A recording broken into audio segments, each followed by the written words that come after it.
pilih untuk menjelaskan hal ini kerana nak bagi satu mesej yang jelas.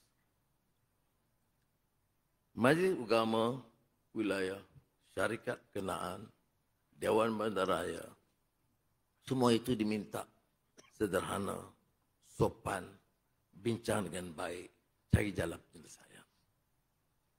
Kepada Jawatankuasa Kuil saya sebut begitu.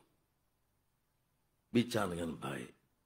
Kami ini rakan dan sahabat, saudara. Kami ini bukan musuh. Dan jangan gambarkan kami ini sebagai orang-orang yang zalim. Dan jangan dengar pengasut-pengasut. Ya. Ada yang Melayu yang bagi tahu apa salahnya buat masjid tepi kuil itu. Memang tak ada salah. Yang salahnya tanah itu milik syarikat. Ya. Jadi ikut peraturan dia. Dan kita pula beri ruang kepada kuil itu pindah dengan baik. Ya. Dan arahan kita konsisten.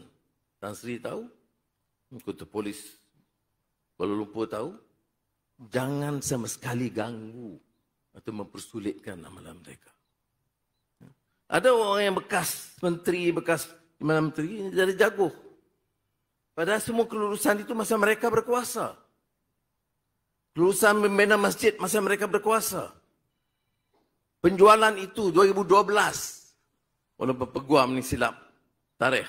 Itu masa mereka berkuasa. Kelulusan masjid itu bukan masa saya. 2019. Dan bila kelulusan masjid itu bermakna syarikat mesti mewakafkan tanah itu. Bukan milik syarikat lagi. Dan ini tanpa kecuali. Itu peraturan dia. Jadi sudah insya-Allah keadaan akan baik, saya yakin. Tetapi saya tidak mahu hal ini mengganggu.